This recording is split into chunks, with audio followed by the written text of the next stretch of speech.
This is another Amazingly Average game review. Of course, I'm Anthony.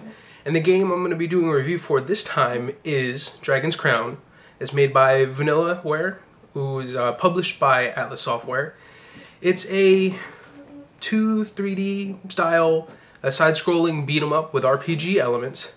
It basically makes a lot of different references to older school beat-em-up games, such as Capcom's arcade titles that were based on Dungeons and Dragons, Golden Axe, and just a lot of other literature and just other games that involve the high fantasy genre as well. They really did their homework when they made this game.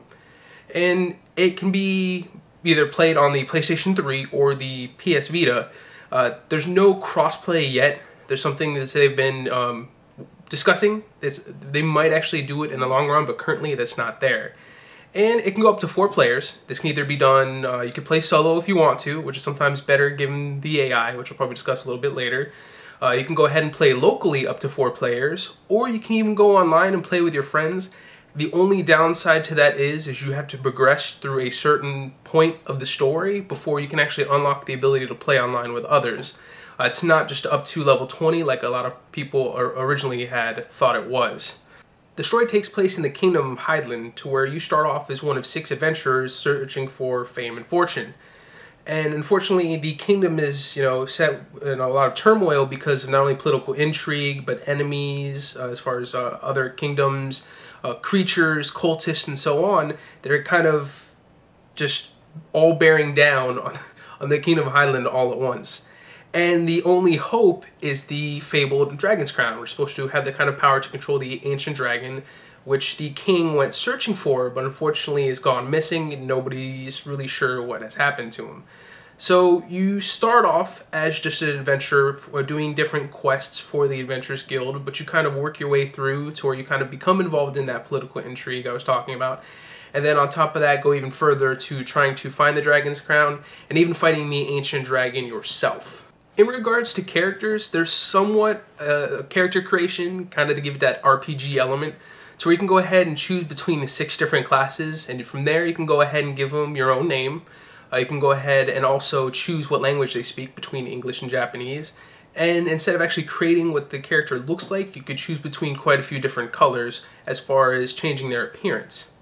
And the 6 different classes you have available, you for starters have the fighter, who's kind of just this huge hulking mass of armor. And the fighter is pretty easy to pick up. It's just standard, smash and bash, sword and shield fighting. There's not anything too fancy to him. The fighter sacrifices some attack damage for higher defense, but can still do some damage and some nice combos as well. It's more of the tank of the group. Some of its special abilities allow it to take some of the heat off some of your other teammates, kind of draw the attention, or even just absorb damage from some of your other allies, or even go ahead with the shield when you go to block, provide some defensive bonus as well as an attack bonus for a short period of time to your allies. From there you have the Sorceress, which a lot of people seem to know for other reasons than her special abilities. And she is a magic user, and the way she works is she's more of a support style class. She's more than capable of doing ranged attack damage and even just doing more damage than some of the other characters. But the main focus for her, again, is the whole support in terms of casting defensive magic, or even just something as far as buffs, or even just slowing down the enemies. She also has a special ability: if there's bones lying around, instead of you picking it up for later use, as I'll explain later, you can go ahead and turn those bones into an actual skeleton fighter that you can go ahead and use as an ally. From there you have the Wizard. The Wizard is going to be your glass cannon. The way the Wizard works out is it's able to output the most amount of damage overall, but also is one of the easiest characters to die, unfortunately. It's also a spellcasting class, but the focus, instead of the whole defensive support magic and kind of trying to help everybody out and keep them alive and slowing down the enemies, it's primarily all offensive magic and destructive magic. And it also has a special ability. Instead of bones, if you see crates lying around, I wouldn't recommend smashing it right away, because if you have a wizard in your party, the wizard can go up to it and go ahead and take that crate and turn it into kind of a little wood golem that you could use as an ally in your fight as well. From the wizard, you have the dwarf. The dwarf is going to be, well, a melee class. I mean, you see the short little dwarf guy with the 2 hammers. He's kind of beast moding on everything. You either have 2 hammers or 2 axes, and it's more of the berserker style gameplay, to where it just jumps right into the fray, smacking at things. Its focus, though, is more on actually grappling your enemies and kind of tossing them around, either tossing them against other enemies to do damage, or tossing them into your allies, so you can go ahead and work out like little player combos to where you kind of throw them over and then they go ahead and do a lot of damage from there. From the dwarf, you have the elf. Now, the elf is actually labeled as an expert class to play because it is kind of difficult to master the gameplay of the elf. The downside to the elf is she can do a lot of ranged attack. She has the whole hit and run style combat system that she works very well with, but she also cannot take that much damage. And to make things more difficult, she has a limited amount of arrows. And when you fire off those arrows, you have to manually walk over and pick up those arrows yourself instead of just walking over them, which can get really hectic and crazy in a boss fight. The good thing is, though, overall, again, she can output a lot of damage, but she's really good at focus damage on specific enemy types, such as draconic enemies. And from there, you have the Amazon. The Amazon, she's very agile as far as moving around the board, similar to the elf. Her kicks are what are really quick, but her 2-handed weapon strikes are a little bit slow, but she does a lot of damage, as well as the fact that it's kind of like a wide arc for a lot of her strikes, so she can also hit many different enemies at once. The controls are very simplistic, but in a good way, so it makes it very easy to go ahead and pick up and play, even if you're not familiar with beat-em-up style games. The control set is you have square. Square is going to go ahead and be your main form of attack.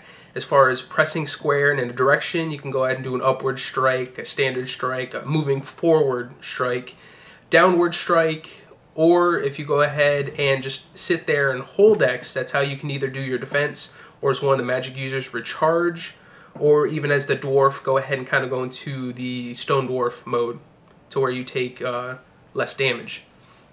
There you have X, which is going to be the way you're going to jump. Very simple, to where you can go ahead and do aerial attacks from there, downward strikes, and so on. Circle is going to be your special attack, to which each character has their own specific special attack they can kind of go with, whether it be damage or slowing down enemies, and so on.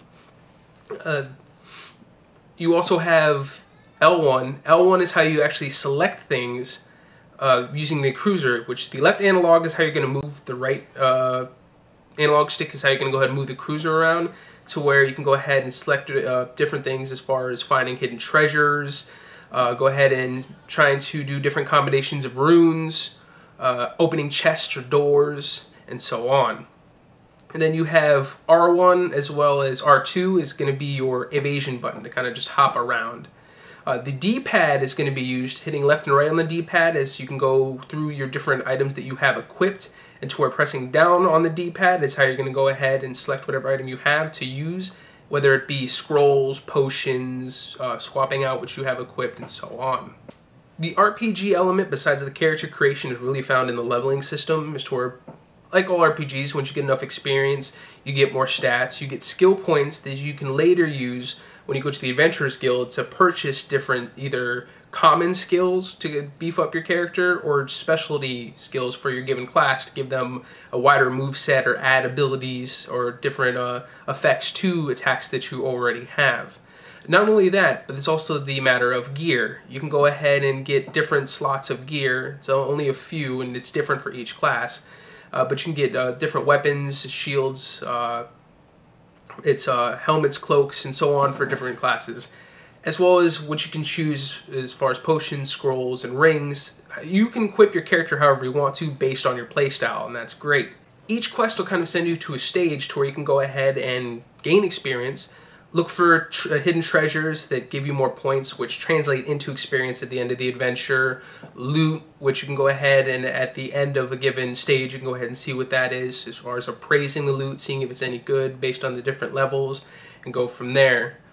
And the way the cruiser, as I mentioned before, kind of works is you have the little hand that appears on the screen when you use the right analog stick. You can kind of move it around, and when you do so, it'll go ahead and sometimes reveal little shiny parts of the actual stage you're on, and by hitting L1, you can go ahead and treasure will pop out, and you go ahead and select that. But at the same time, you have Ranny, the rogue, who's not really fighting with you, but he's always kind of around. So if you see a door, or if you see a treasure chest, you can go ahead and, using the cruiser, go ahead and go over it and click on it. He will either unlock the door or unlock the chest. And that's actually how you're going to get loot besides fighting the final boss of a map. And there's different ranks of loot, which kind of give you an idea based on the rank, how good the item's going to be. Generally, what I try to look for is, you see the main stats, they're kind of like question mark, question mark, question mark. I like to see if there's any additional effects. The more question marks you see for an additional effects, generally the better, but it's not always the case. Of course, each area ends with a boss fight, and some of them are just crazier than others. Each of them has at least a basic mechanic. Some of them require a little more thought, or just simply for you to pay attention, rather than the standard beat 'em up where you just smash, smash, smash until it's dead. But some of them are just that simple as well. And in the end, that's generally when you're going to go ahead and get also another piece of loot, usually better than what you'll get out of any of the loot chests through the game. And from there, it concludes to where you're brought to a screen where it shows you how much experience you gain, whether you leveled, how close you are to the next level, your stats, how much gold you earned throughout that adventure. And then it'll go ahead and bring you to the appraisal screen, to where you'll have different spoils. As I mentioned before, you'll have many different ones to choose from. You can either go ahead and just flat out sell it, or you can go ahead and try and appraise it and then sell it, but sometimes you'll take a loss depending on how good the item is when you do that. So sometimes it's better off, based on how I said, like the whole question mark thing, to just sell off most of your items that you get out of the spoils, unless you already have a whole lot of money and you really don't need it, or if you're pretty sure what you're going to be getting is good, or it's not really going to be that much of a loss again because you have so much money. Side quests are unlocked after the completion of each stage, and the cool thing about the side quests is some of them are very simplistic as far as just kill this many enemies. Some of them are a little more quirky, like one of the missions is you're actually on a boat and you're supposed to try and not hit any of the whirlpools, but one of them tells you to purposely hit the whirlpool. And upon completing those different side quests, you not only get a skill point, you also get experience, you get gold, and you unlock different pieces of art, which some of them are actually just absolutely beautiful. And on top of that, it's great for anybody who likes, who's a avid completionist, who really just has to have everything. You're definitely going to want to do those side quests. You're going to be rewarded with those pieces of art.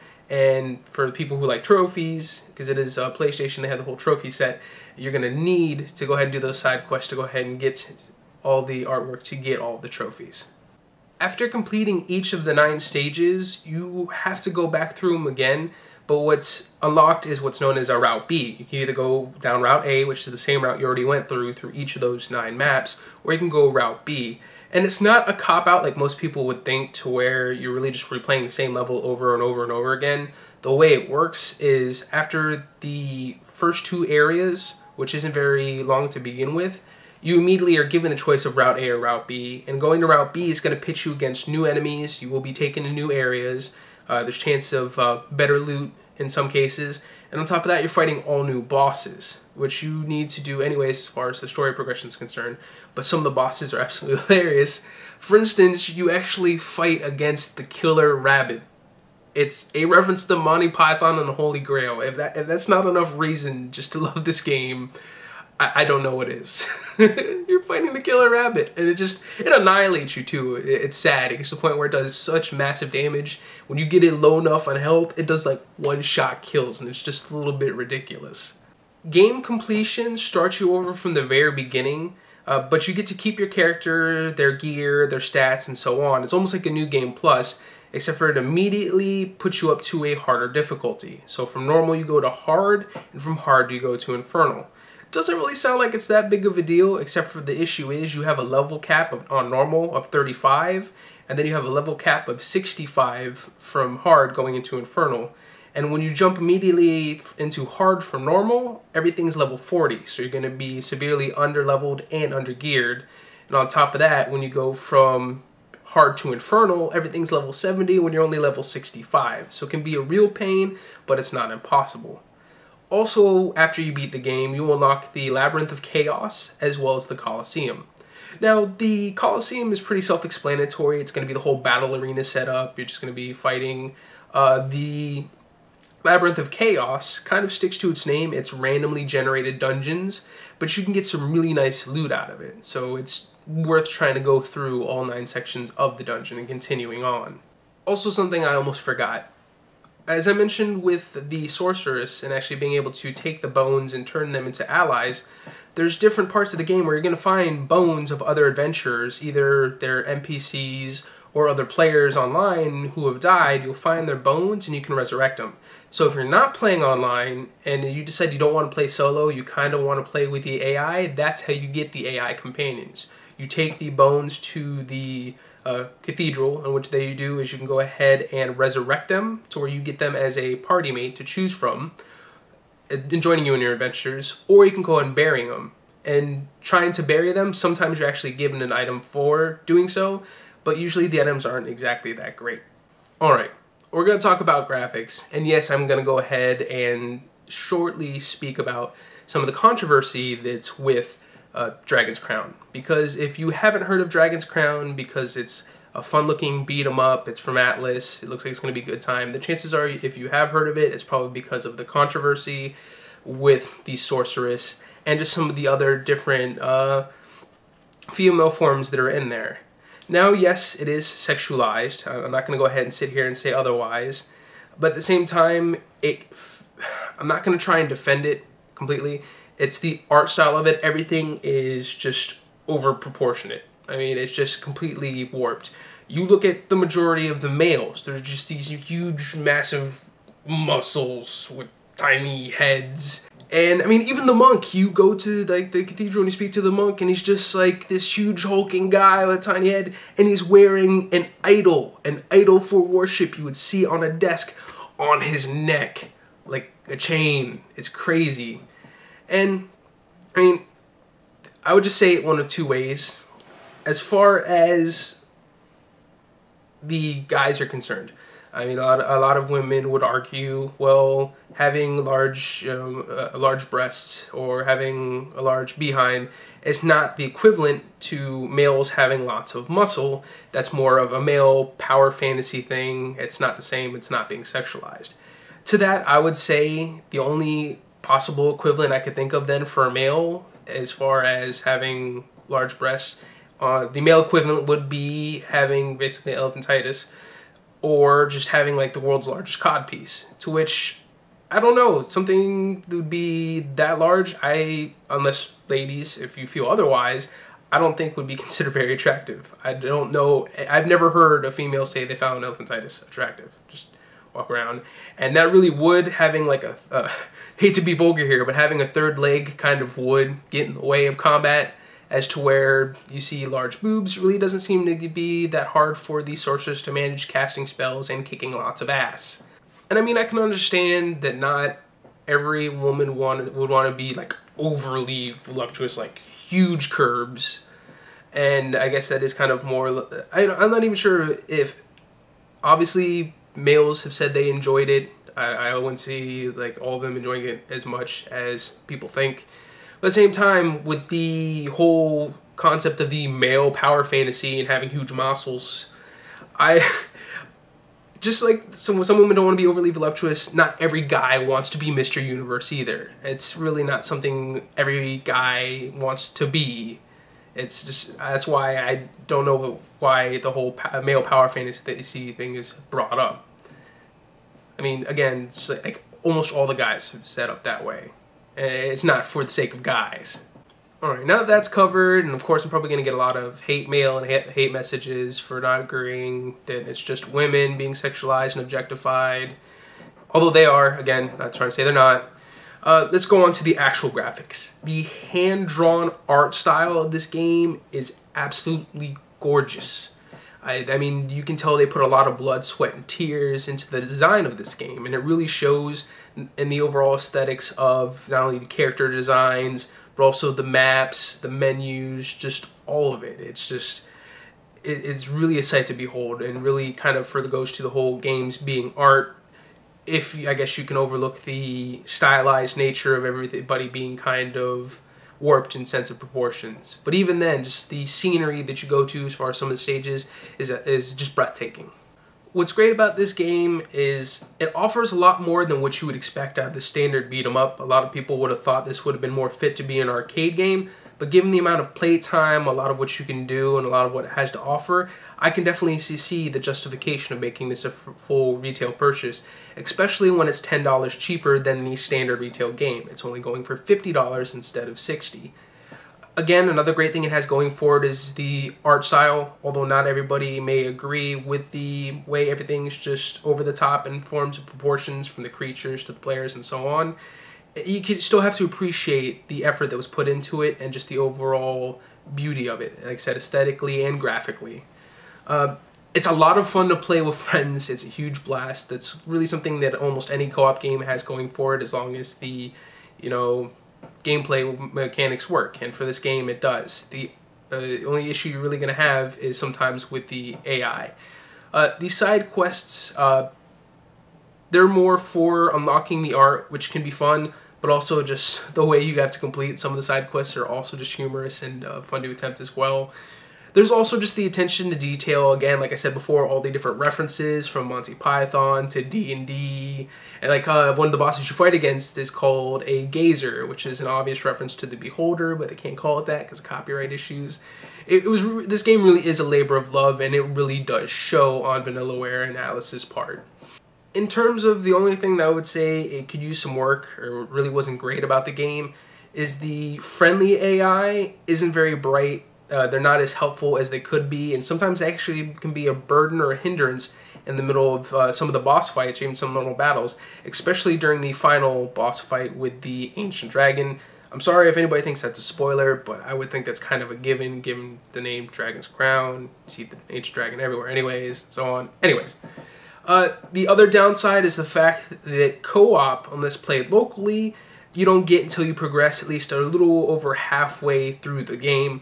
I can understand what they were trying to go for. They want you to learn the different character classes, get familiar with the game, the way it works, and so on. But I really think that could have been accomplished probably within the first 2 stages. They really didn't have to go that far just to be able to unlock the ability to play online with others.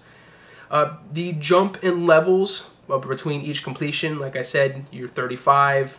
The boss in the area is level 40, you're under-geared, under-leveled. That can be kind of daunting to people who are, again, not familiar with beat-em-ups or generally not used to having to fight something that difficult. That can be kind of a put-off for some people, but not necessarily all. But I figured I would still say that's kind of the only downside. As I've mentioned before, I'm a big fan of beat-em-ups. I mean, that was a major part of my childhood, considering there was a lot of different beat-em-ups for the Super Nintendo that my brother and I would play all the time. So I was interested in seeing this. I wasn't so sure how they would get it to work, considering, again, it looked like it was more going to be an arcade title, but I was pleasantly surprised, and I thoroughly enjoyed myself throughout as far as just the total package is concerned, especially because the price is only $50. My recommendation is, if you're a beat-em-up fan, it's a no-brainer. Buy it. It's definitely well worth the price. It's a fun game, especially when playing with friends. There's no reason not to buy it. If you're not familiar with the beat-em-up games and it's something you never really jumped into, this is definitely a great game to jump into and have fun with.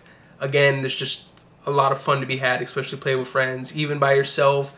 It's not the most fantastic story, but you have fun playing it, going through the dungeons, the references, the boss fights, the loot, and trying to build up your character. It can all be a lot of fun.